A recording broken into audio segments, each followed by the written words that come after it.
खुदावन यीशु मसीह के पाक जलाली और मुकद्दस नाम में अजीज मेरी बहनों भाइयों की सबकी सलामती हो। मेरे अजीजों, आज हम खुदावन के पाक कलाम में से ये सीखेंगे 40 कोड़े लगाना। कोड़ा लगाने का कानून किसने बनाया?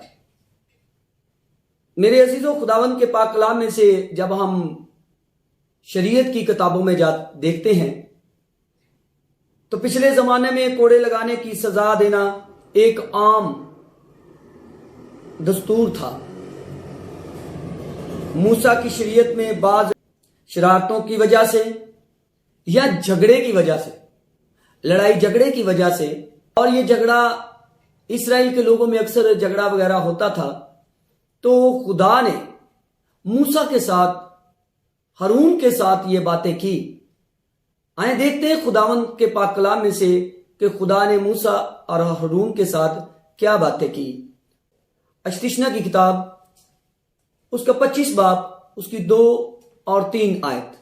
अगर हम पहली आयत से देखते हैं तो बाइबल मुकद्दस में लिखा है कि अगर लोगों में किसी तरह का झगड़ा हो या कोई शरारत करे तो तुम्हारे दरमियान एक काजी मुंतखब होना चाहिए जो उनका फैसला कर सके। वो शरीर को जो शरारती है गुनहगार ठहराए और जो सादक है, जो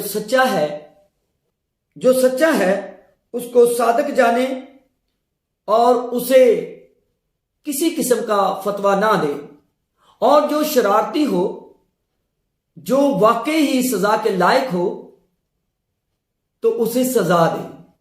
आए खुदावंद के पाक कलाम में से हम इस्तिशना की किताब उसका 25 बाब उसकी 2 और 3 आयत को देखेंगे।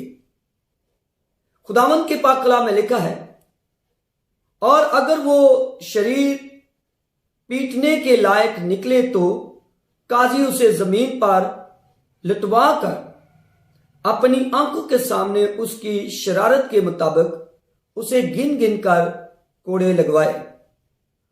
वो उसे 40 कोड़े लगाए, इससे ज्यादा ना मारे, ताना हो कि उससे ज्यादा कोड़े लगाने से तेरा भाई तुझको हकीर मालूम देने लगे। तो मेरे अजीजों, यहां पर खुदावंद का पाक कलाम हमें यह सिखा रहा है और इसका सबूत दे रहा है कि यह कानून खुदा की तरफ से रूह जमीन पर पास किया गया कि लोग शरारतों से और झगड़ों से बचे रहे। लेकिन मेरे अजीजों, खुदावंद के पाक कलाम में से जब हम इन बातों पर गौर करते और तवज्जो करते हैं तो ये वो सजा नहीं है या उस कोड़े की इजाजत नहीं थी जो खुदावंद यीशु मसीह पर चलाया गया। मेरे अजीजों, ये सबसे बड़ी बात यह है कि इंसान को अपने काबू में रखने के लिए और उसे शरारतों से और झगड़े से बाज रखने के लिए खुदा ने यह कानून पास किया, और उसने मूसा की शरीयत में ये उनको बता दिया कि यह कानून तुम्हारे दरमियान, बनी इस्राएल कौम के दरमियान होना चाहिए थी। या कोड़े लगाए जाते थे, यहूदियों में जब कोड़े लगाए जाते थे तो वो अक्सर एक कम 40 कोड़े पर रुक जाते थे, क्योंकि खुदा ने उनको 40 कोड़े लगाने के लिए हुक्म दिया था, इजाजत दी थी, और वो इसलिए रुक जाते थे कि कहीं 40 से ज्यादा ना हो जाए और हम गुनहगार ना ठहरे। बाइबल मुकद्दस में लिखा है, खुदा ने इस कोड़े को जो बनी इस्राएल कौम के दरमियान कानून पास किया गया था कि ये 40 कोड़े लगाए जाएं। कोड़े को ना कोई लोहे की चीज, ना हड्डी, ना शीशा, किसी चीज का इस्तेमाल नहीं किया जाता था। वो जस्ट सादा कोड़ा था और वही कोड़ा लगाया जाता था। इसके अंदर हड्डियां और लोहे की चीजें इस्तेमाल करना कब से शुरू कर दी? खुदावंद के पाक कलाम में से हम देखेंगे, पहला सलातीन उसका 12 बाब उसकी 14 आयत में लिखा है, और जवानों की सलाह के मुहाफिक उनसे ये कहा कि मेरे बाप ने तो तुम पर भारी जुआ रखा, लेकिन मैं तुम्हारे जुए को ज्यादा भारी करूंगा। मेरे बाप ने तुमको कोड़ों से ठीक किया, पर मैं तुमको बिच्छुओं से ठीक बनाऊंगा। मेरे अजीजों, ये बाइबल मुकद्दस की बात पर हम जब गौर करते हैं, तवज्जो करते हैं, तो यहां पर ऐसे लग रहा है कि इस कोड़े को शायद बिच्छू का नाम दिया गया। ये वो कोड़ा बनाया गया जो इंसान की बोटियां उसके जिस्म से नोच लेता था। और ये नबात के बेटे यरूबाम की जुबान से निकली और उसने बनी इस्राएल कौम के लोगों को कहा कि मैं तुम्हें बिच्छुओं से सही करूंगा, ठीक करूंगा और तुम्हें कस के रखूंगा, अपने बाप से भी ज्यादा।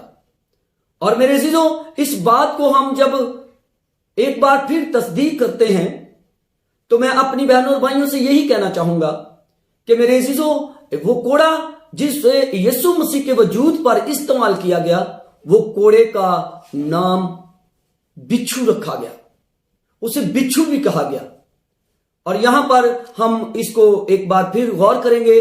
अजीजों, खुदावंद के पाक कलाम में से अब इसको देखने के लिए अगर हम दूसरी तवारीख उसका 10 बाब उसकी 14 आयत में यहां पर भी देखते हैं, तो वहां पर भी सेम वैसे ही लफ्ज जो वहां पर हमें मिलते हैं, वहां पर भी ऐसे लिखा है, जवानों की सलाह के मुहाफिक उनसे कहा कि मेरे बाप ने तुम्हारा जुआ बारी किया, पर मैं उसको और बारी करूंगा।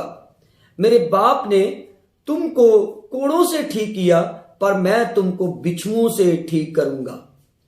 मेरे अजीजों, जो खुदावन यीशु मसीह नासरी पर कोड़ा बरसाया गया, उसके ऊपर जो हड्डियां, जो लोहे का इस्तेमाल किया गया, वो सारी मेरे अजीजों हमारी नाफरमानियों की वजह से यीशु मसीह नासरी को अपने वजूद पर सजा सहनी पड़ी। तो अगर आज के इस दौर में हम देखते हैं कि खुदावंद का पाक कलाम हमें सिखाता है, उदी कदर हो जाने जिड़ा जख्म पहचाने।